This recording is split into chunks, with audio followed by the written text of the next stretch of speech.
I still find it interesting looking at some of the deals getting done. But like at TIFF, there was an AI focused fund, and just listening to some of the things they've invested in, I just struggle to see the durability. And admittedly, we're not close to the deal, so we don't have that line of sight. But I just think there's going to be a lot of capital that disintegrates to zero. Like I think any founders listening, like everyone's in the same boat, and all AI has done is exacerbate the speed at which you need to be thinking long term and durability, all these things we're talking about. But at the end of the day, the first thing a founder's got to worry about is genuine demand. So if you've got that and you've ticked that off, that's great. But then you got to be thinking long term, and then durability is coming in. But I think like the very first thing you've got to do is like, is there a market for this product, and can we get people to pay for it? You saw like Meta just acquired an entire team, right? Like the race for AI talent is wild right now. According to witnesses, the Tesla CEO walked up to the communal KitchenAid force-laced toaster that sits in the company kitchenette, mumbled something about bridging the gap between man and machine, and let out a series of yelps as the hot metal seared into the flesh of his groin, grunting as he fought off anyone who tried to intervene. Can you hear me without an echo? Yes. Maybe. That was the clearest you've been so far, but that's a low bar. Is this at your caravan park, Dom? Yeah, that's where he is. Yeah. Now he's frozen again. They mustn't get very good reviews for Wi-Fi. It's worked there before really well. Just Yeah. seems this time's shit. Yeah, in front of the Under the Sea painting. Yeah. That's where he was set up before, but I don't think we can do the podcast without Dom. That's weird. that would be interesting without Don. What would the podcast be? Professional? Insightful? Straight to the point. It was awesome at TIFF to hear like just people come up and rave about the podcast. I had someone cold reach out to me on LinkedIn for Simplify, being like, oh, I've been listening to your podcast and I've gotten to know your voice and, you know, like wanted to chat about AI. And I was like, I'm fine. I had people like they're like, oh, I listened, caught up on 3 episodes on the flight up, and now I just realised though that you're here at TIFF, so I'm going to have nothing to listen to on the flight back because there won't be a new episode. And someone else was saying that they put it on and they just can't stop laughing the entire episode. Yeah, I don't think it's like, I don't know that people are listening to it for like professional growth content. I feel like it's more Entertainment. industry comedic relief. I mean, people win Emmys and make lots of money from comedic relief, so Totally. I think some of- qualifiers, you know? Absolutely. Is that working? Yeah. Yeah, that's better. Okay, I'm on my phone. Something's the internet shit, my computer's shit, the weather shit, my mood is shit. We're not going to get a podcast out of this, Aaron, because of that jacket. Can you other two hear that jacket? It is rustling. Is it rustling?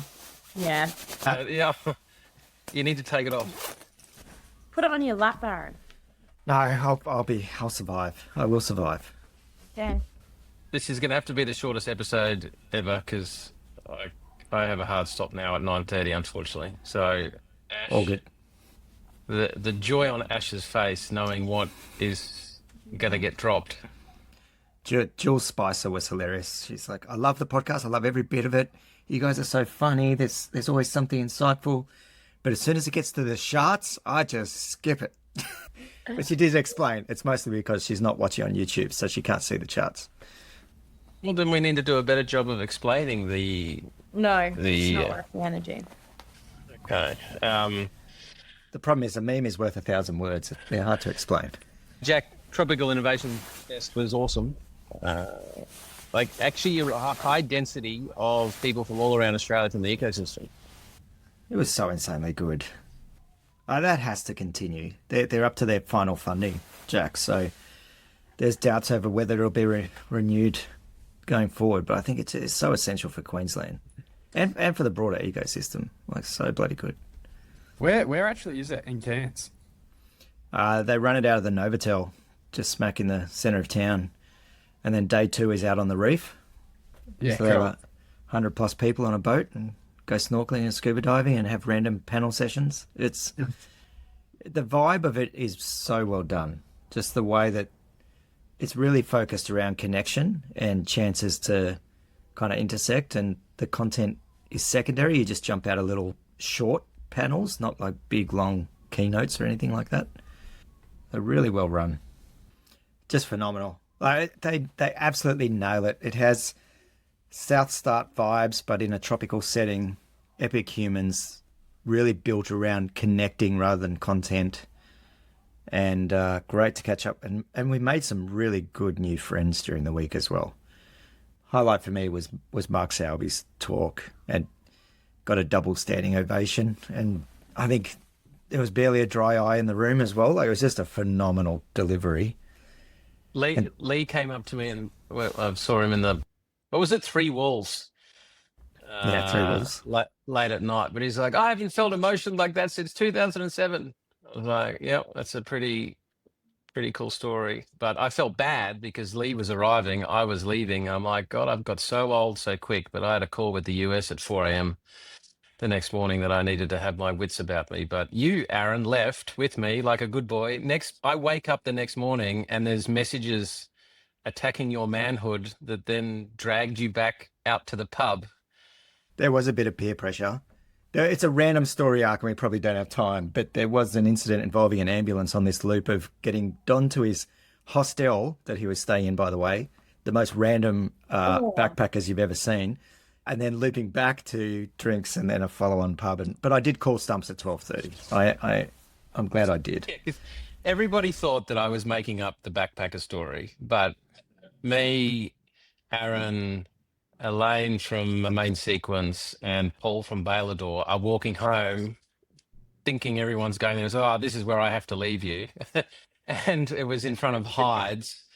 Now, the issue was that I thought I was going to the park first. So I told Aaron not to book me accommodation. I'll sort it out. And then everything's booked out, or at least within our price range, right? Emerging manager. I'm not paying more than, $250 a night. Next minute, nothing's available. The only thing is Hyde's, which is like, you do get your own bathroom, but on my floor, I think they were housing people that are between situation, because it was a war zone. There was screaming, there was doors being slammed. I'm like, how have I gotten to myself to this point? And so I'm pretty sure when we walked past and you kind of veered off to enter, that upstairs window that was so brightly lit, I'm pretty sure there was a fist fight happening upstairs at that point. there was a point where the doors are banging because it was like reverbing. I wasn't sure, are they trying to get into my room? But I didn't want to open the door just in case they were. Like, Cairns at night at that part of town is rough. It was funny when some of the larger VCs that were there are like in the Crystal Brook, and they're like, "Oh, you here as well?" I'm like, haha. No, I'm at the Mantra and Don's at the Backpackers. Emerging manager, baby. Oh, that is so good. Don, I wish it was Gilligan's. $12 a night. That would have been so funny. That was the other option, but I think I'd rather sleep on the street. And what am I going to go to my wife and say, darling, I went and stayed at Gilligan's? Like, yeah, that's going to go well. But it was good. Wow. It was really good seeing, getting all the feedback on. There's a lot of love for Tribe out there, and that was great, and a lot of love for the podcast and for the Tribe music label. And can I just say, I'm never going drinking with him again. He's too much.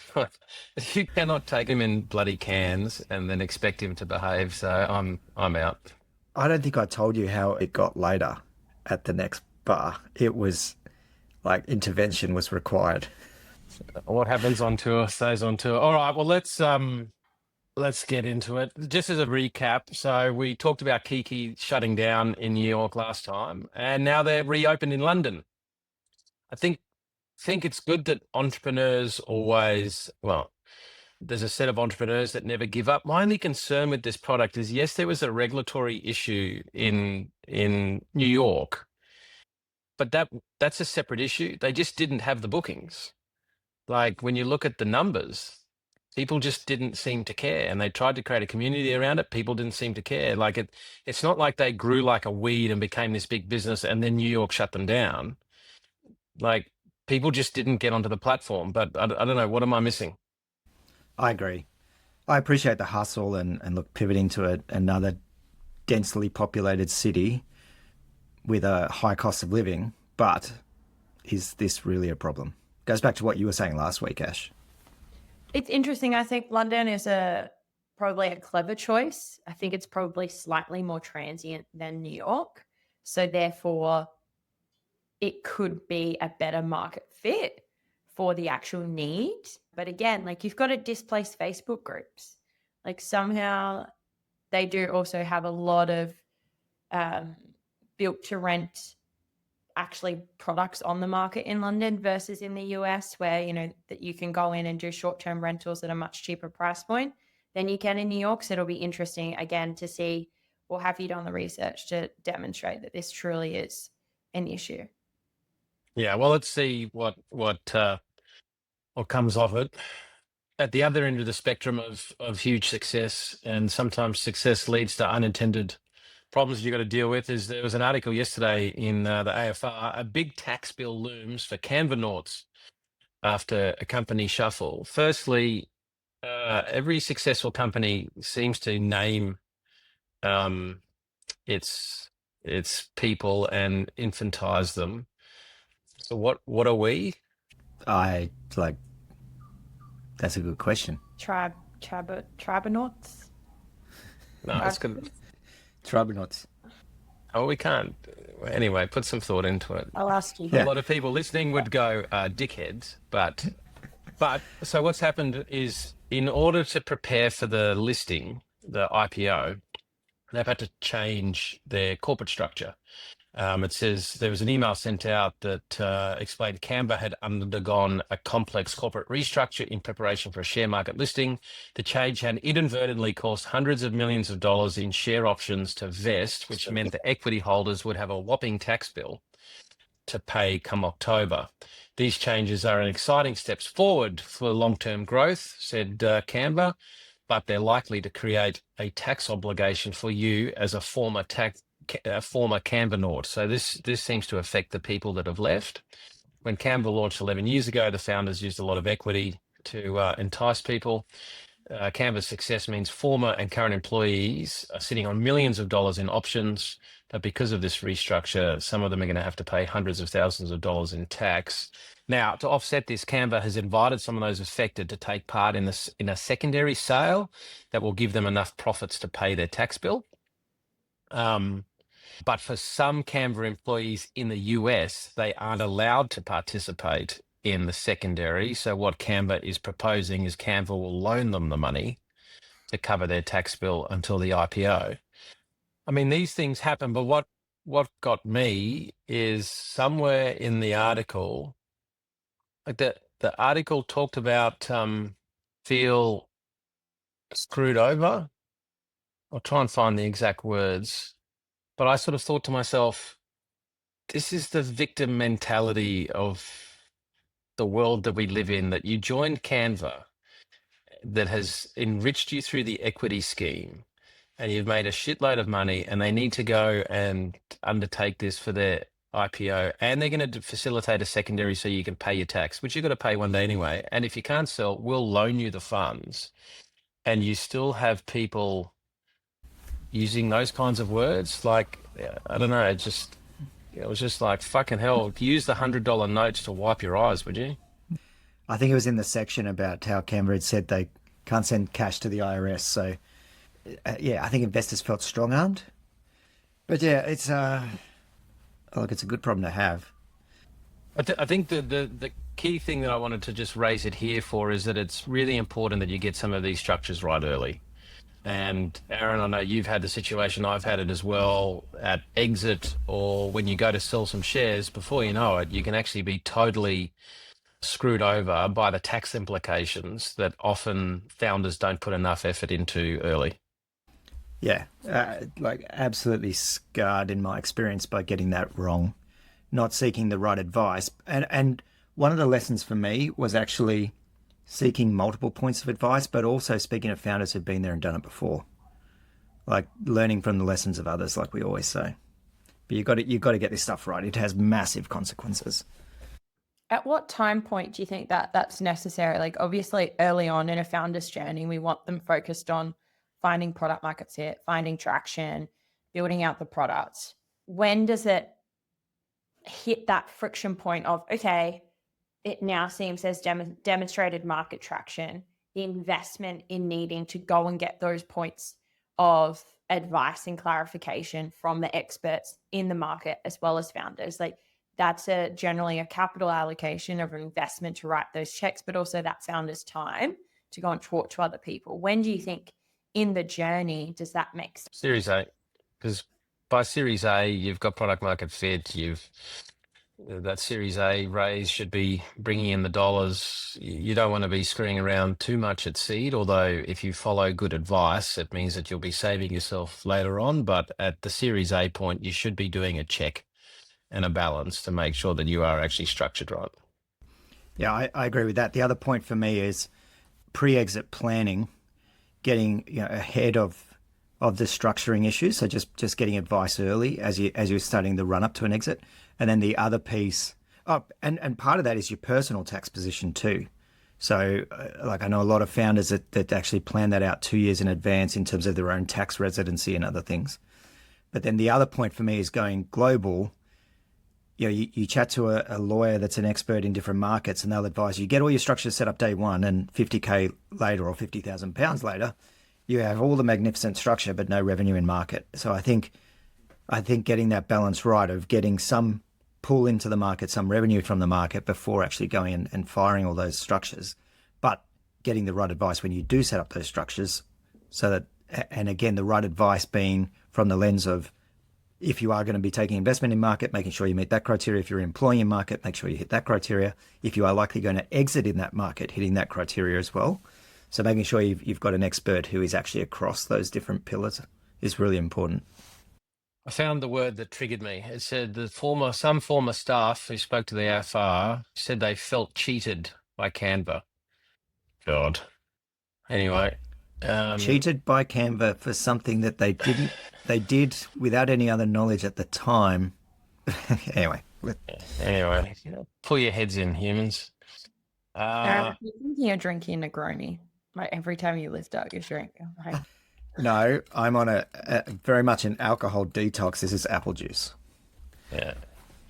Now, I guess related to companies staying private longer, plus one of the challenges in a world where there's less liquidity, there was an article by Bronwyn Clune from Capital Brief saying Australian VCs are eyeing continuation vehicles as the local market matures. So a continuation fund, which allows VCs to transfer portfolio companies they have not yet exited into new vehicles, are growing in popularity as companies stay private for longer. Just in the interest of time, I'll just summarize that Michelle Decker from One Ventures is interviewed talking about how they can play a bigger role in helping investors manage your liquidity. And like there are some rocket ships that you've boarded that you don't really want to get off too early. And so these vehicles allow companies to stay within a portfolio, but in a new vehicle given. But I did see a reply from Anthony Liveris on the LinkedIn post. He says continuation vehicles can be valuable when truly used for breakout companies, but increasingly they're being used to mask failures or delay exits. Feels like financial ingenuity and more like a sign of growing fatigue in the family office market. Andrew, who's Aaron, while we're waiting for Don, can you give us the goss on? Oh, so he got pretty drunk pretty quick. We're at dinner. At this dinner, he had some friends up in Cairns. So there's like 4 friends, us, and Don dragged along. And from like he's got good epic stories, and he's a bloody good storyteller. And they're all like stuff, with Shane Warne and all they're really engaging stories. And then would interject with his own story, and he would stutter his way through to the most boring story you've ever heard. Never like just the energy would drop. Anyway, that's where the night started, but I'll tell you the rest later. It was like yeah, he's not good with a few drinks in him. That's hilarious. Yeah. Can only imagine what the story would have been with Shane Warne. Oh, yeah, he had some bloody good stories. What was the drink? Yeah, you're back. Yeah. Hey, Don. God. But it was the childcare. Maggie's fallen over. She seems fine, but we have to give you a call. It's like, is she alive? Yes. Does she need hospital care? Does she seem conscious? Don't you know who I am? I'm in the middle of a podcast. I tell you what, over-regulation. I mean, I got the cane in grade 11 and they never even told my parents. Like, how have we now gotten to from that point 20 years ago, 25 years ago, maybe more? You shut up, Yeah. Jack. When you shut your said you got face. the cane, I was like, fuck, how old are you, Dom? Wow, okay. But I have that in my dad's era, not yours. Yeah, you shut your mouth when you're talking to me. Private school did you go to? Anyway, I'm really mindful of time. I've got to make sure I make this flight tonight.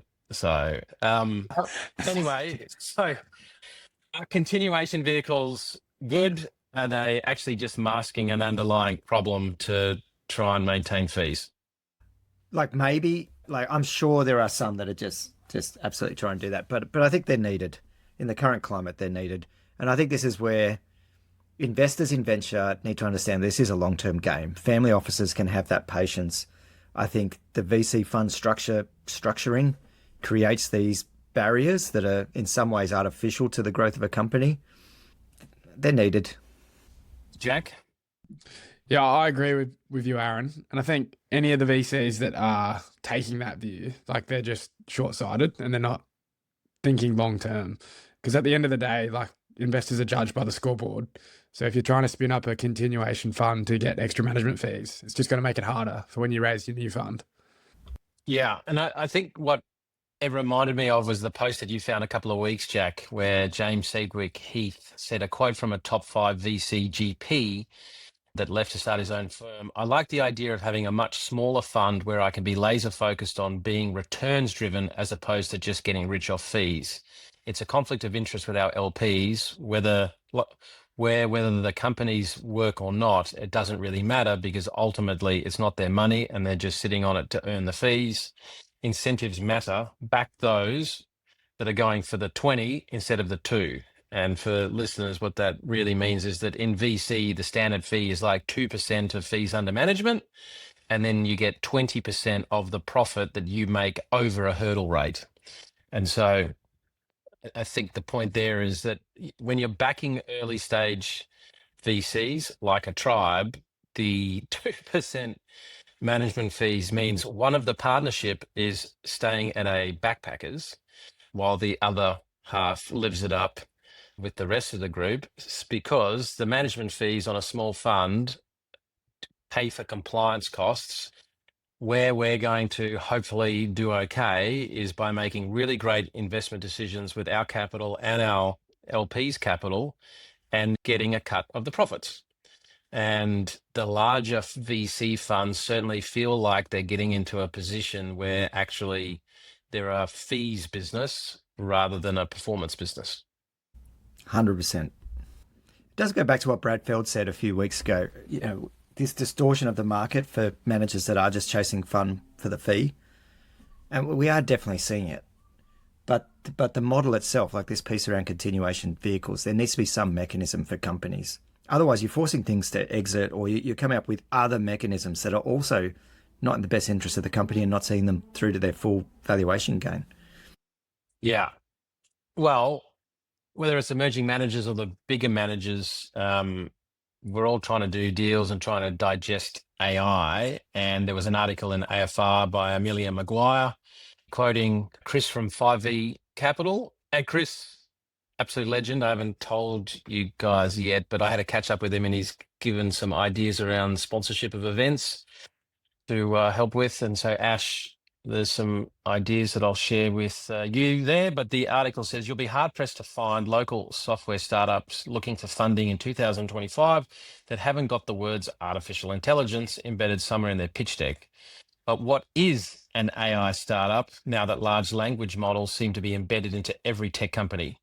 According to Chris Gillings, companies think they'll be able to snag more funding if they highlight how they're leveraging large language models into their product. Chris goes on to say the biggest shift in the last 6 months is that there's a number of AI first businesses which have graduated from seed stage but there's still less than 10 local AI companies which have raised more than 20 million. Cut Through Ventures delivers quarterly insights about the state of Australia's startup funding. In its latest report, it covered the first 3 months of the year and revealed AI startups now outnumber all other categories in terms of capital raised. I think we're definitely seeing that. The article goes on and it unpacks a bit more like what is AI, and there's the people that are AI washing, which is what the article talks about. It's an existing thing that they just slap an AI tag on it, versus the core of it is AI. And I think we've started to get our head around that and being able to do better at establishing, is this native AI?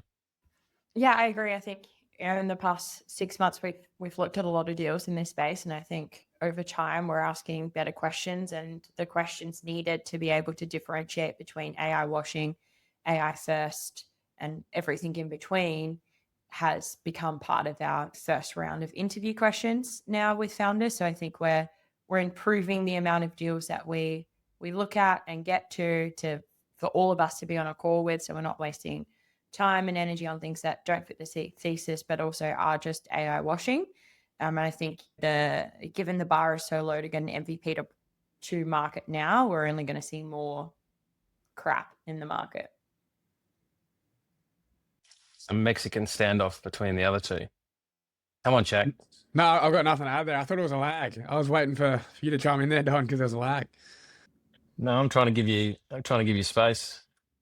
I still find it interesting looking at some of the deals getting done, but like at TIFF there was an AI focused fund, and just listening to some of the things they've invested in, I just struggle to see the durability. And admittedly, we're not close to the deal, so we don't have that line of sight. But I just think there's going to be a lot of capital that disintegrates to zero. Appreciating there will be, hopefully, those that do win and return the fund for these funds that are focused on AI. But I still feel there's a lot of hype in the market, and a lot of my nervousness is in false product market fit, like we heard on the US trip. Because corporates and enterprise are experimenting with AI tooling, the feedback from US investors was it's actually hard to distinguish, even if a company makes it to 5 mil US ARR and they're AI led, it might just be a false product market fit, and that could quickly evaporate if they're not truly delivering value, or the next piece of technology comes through, so all the corporates just turn it off.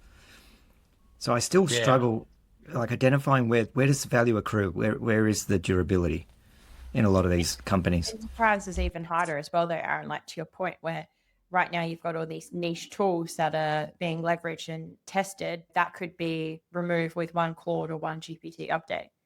Like we're moving that pace. And you saw like Meta just acquired an entire team, right? Like the race for AI talent is wild right now.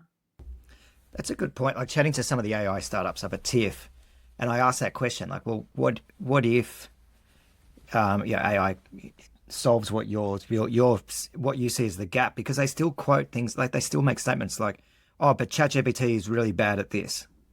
I'm like, yeah, that's true now, but in 12 months, 18 months, 2 years, if it continues to exponentially improve, but they still have this thing, oh, it'll never.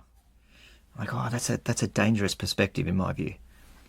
Yeah, and that durability word, it's almost the end of financial year, so I was doing a bit of tax planning, and my tax this year is going to include my largest write-off from a startup that this year went under. When I do the post-mortem on it, didn't have a technical co-founder, like two great female founders that I really liked, but didn't have a technical co-founder. And when some of the technology started to change, the problem was they couldn't just modify a few things themselves. They always relied on somebody else, and inevitably half the time those people fucked up or didn't do it properly, and then they didn't have the technical ability to actually just make those changes. And then how my loss got so large is that it was always just going to be another little thing that if we did this, it would then be able to get over the hump. So I ended up doing all sorts of part debt, additional equity. It's sort of when you're in the tent and on the board and have a real connection with the founders, you end up going a little bit far, which is a slightly difficult one to explain to your wife, but that's all right. She's learning about tax deductions. But Google, there was a post by Jason Grad that came out that said Google just killed 1,000 try-it-on startups that he's seen in the last 10 years. So what this product was a widget that people could implement in their website for fashion brands, so you could upload your own photo and try it on. We wanted to try and be the tool that people integrated with, but I can't share my screen obviously through my phone. But what Google has just released, like, is 1,000 times better than what this company had been working on, just for the size of the scale. And that's the problem, right? It's that durability, and there's somebody else comes and does a better job than you, or somebody that owns distribution effectively adds your feature. And that's what's happened here. When you think of Google and you think of people searching online, they own the customer. They've been able to bring this feature, and what it means is that Google can clip the ticket, because ultimately that's a front end for brands and clothes to be able to sell their stuff. And I think the same is in the AI space with the pace that we're seeing new products come out. I think as the years go on, some of these really fast growing companies that have a lot of hype become somebody else's feature. That's a really good point. Like, just on that, like, we talk about this all the time. Like, are you just the feature of someone else who owns distribution or owns a customer? And if you are, that there could be another strategy where you just build for acquisition for your tech. And this is more prevalent in Silicon Valley because you have closer degrees of connectivity to the acquirer. But I am starting to see this more in the Australian market, where founders are talking about, I'm actually not building this to scale for revenues. I'm building this to validate product market fit of the product, but the goal is actually acquisition to be a feature of this particular company. Now, if you are playing that strategy, it's a great strategy, but you build out very differently, and you have to have those relationships with the acquirer, potentially on your cap table, more than likely on your board, but you need to know exactly the individual who's going to acquire you within that company and be playing that strategy from day one, because it's a different strategy. Yeah, and I think, just to add to that, like, I think any founders listening, like, everyone's in the same boat, and all AI has done is exacerbate the speed at which you need to be thinking long term and durability, all these things we're talking about. But at the end of the day, the first thing a founder's got to worry about is genuine demand. So if you've got that and you've ticked that off, that's great. But then you've got to be thinking long term, and then durability is coming in. But I think, like, the very first thing you've got to do is, like, is there a market for this product, and can we get people to pay for it? But at the same time, just be thinking in your back of the head, how are we going to enable pricing power long term? Yep, 100%. It's like getting the sequence right. Get demand. Once you got demand, how are we going to make it durable? Now, in the instance with my write-off, they didn't get the product to a level where they could generate demand, because there could have been a world where actually they became so dominant and powerful that there wasn't an incentive for anybody else to do it. I don't know. But we just didn't have the ingredients to make it work. Yeah, and I think, like, all these AI companies we're seeing come out of the gate so fast. Like, it was an interesting idea what you said, Aaron, like false product market fit. But I look at things like granola, like, such a good product. They've come out of the gate so fast, but could they be a feature to a bigger platform like GPT? Yes, but, like, I think they're in such a good position right now. They've come out of the gates, they've built a war chest of cash because everyone's using it. And now where can they tilt into to try and build in some defensibility? And the first thing I'd be thinking is, I'm going to take Zoom's lunch, and we're going to enable the video and actually do the conference call, because we know ChatGPT won't do that, right? Like, they can own the notes section, but we're not only going to be notes. Like, we're going to be continuously build that out, and then we're different. So I think, like, the first step is always prove demand, and then the second step's got to be durability. Oh, these guys that are building granola aren't, they're not first time founders. I think the third or fourth time have been bought out by Google every time. I think they've got the build for acquisition playbook down pat if I was a betting person.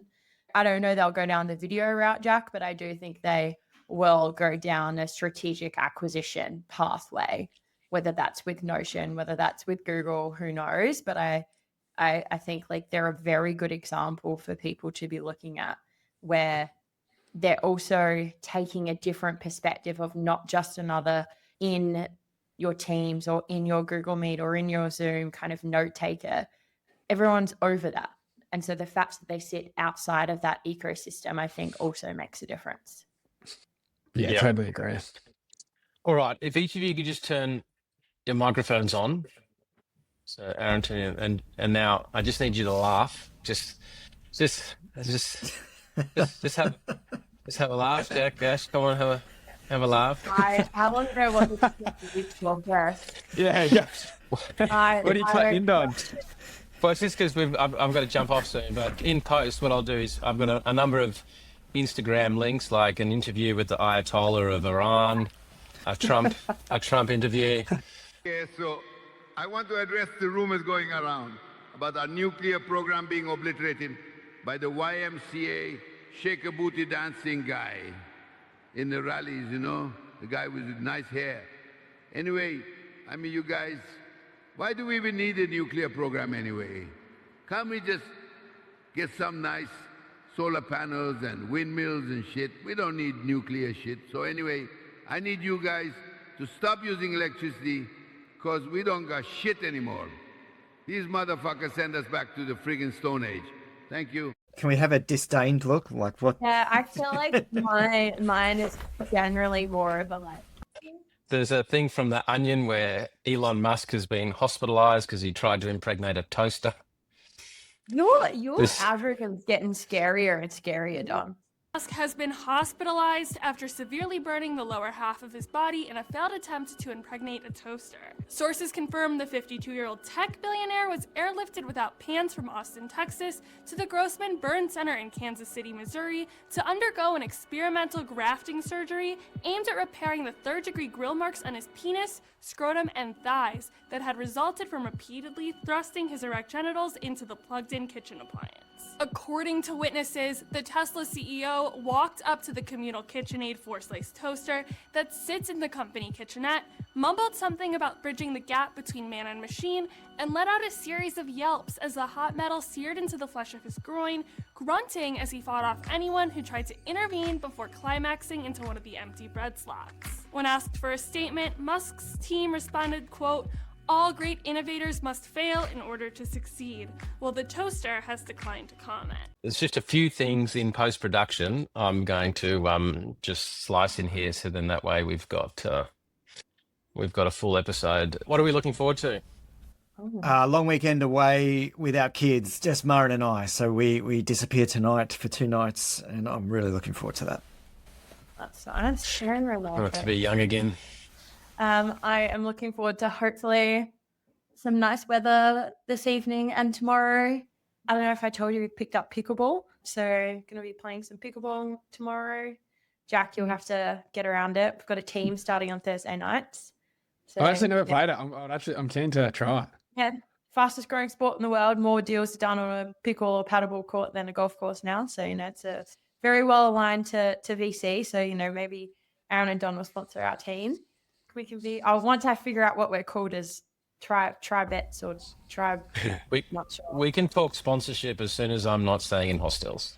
Well, I was my head went to how do we make this a revenue stream? Forget the sponsorship, Ash. Yeah, I think we're in the wrong cities for that. That's a Sydney and Melbourne event thing. Well, we could do that also. We'd have to get good though first. I can't not win. I'm looking forward to catching up with one of our investors, Nick. So catching up for lunch before he heads off. That'd be awesome.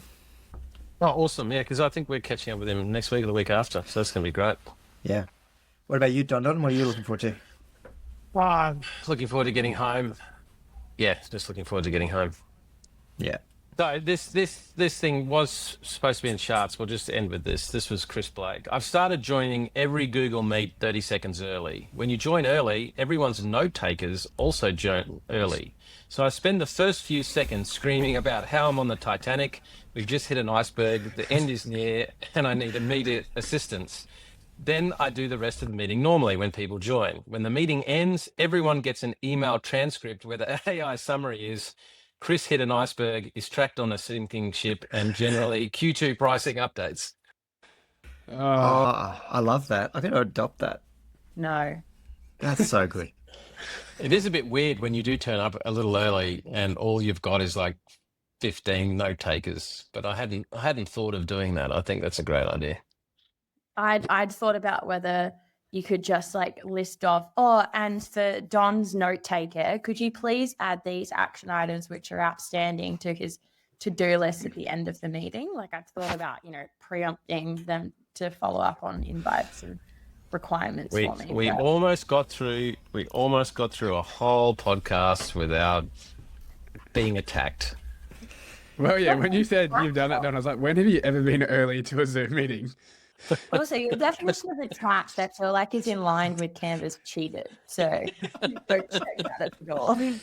Wow. It's given me an idea though for you could actually use it a bit of a sales strategy, right? Like if we've got any investor calls, we could just talk about random stuff that is kind of inside knowledge that is a teaser that you could be quite strategic with that. Well, our investors listen to this, so I'm not saying we make things up, but I'm saying you give some. Yeah, I like it. All right. Well, I'm going to run, but in the edit, we'll add a few more things in there, and it'll be good. All right. All right, so, Thanks, so team. far, Don. There you guys. Bye. See yous. Right, can you give us a rundown, Aaron? Keep finishing on that Brian story. Oh, wait, yeah. So, can we stop the recording or not? I don't know how to. We can jump on. We can jump on Zoom. Yeah, let's do that. do that. I'll send one across. Yeah. I don't know how to turn this thing off. I think we might have to wait. I think we're just going to hang up. All right. Good work, All tonight. right. Chat Bye. soon. See you guys.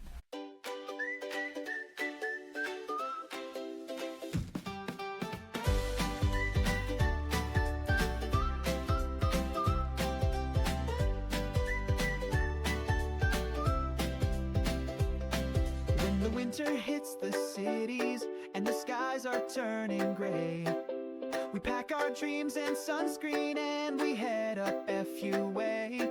Kate and Tara light the fire, put the fest on with such flair, building bridges, sparking magic, innovation in the air. It's warm in the north and the vibe is the best. Founders and investors feeling truly blessed. Ideas are flowing and the friendships form fast. Tribeca Innovation Fest, let's make it last. Find a way to fund it, don't let this one pass. Mark took the mic, said don't be praised. Stand tall, speak loud and lead your way. He hit us deep, no dry eyes in sight. A talk that lit the fire and brought truth to the light. Yeah. Peter brought the fire from Beaten Zone's bold fight. Lee from UniQuest was shining ultra bright. Cheryl's repping angels with the passion that you feel. Laney from main sequence analyzing the deals. Phil from Gas Bout had his dream in big scale. Tech and guts in every detail. Alex brings the R&D funding, founder dreams, turning bold ideas into rocket-powered schemes. Nick got us moving in the morning light. A silent disco groove that just felt right. Jules lit the room with the bubbly spark. Her energy sunshine from morning till dark. Ryan led us straight to shots. We never stood a chance. Dan from Black Sheep dropped the truth with no romance. Paul from Bailador, now there's a guy to hear. His stories are the wildest ones you'll get all year. Vuya legend, charming, sharp, a guiding northern light. These are the kind of humans who help the future ignite. No BS, no fluff, just connection and care. A tribe of builders breathing tropical air. It's warm in the north and the network runs deep, where stories are shared and no one's lost sleep.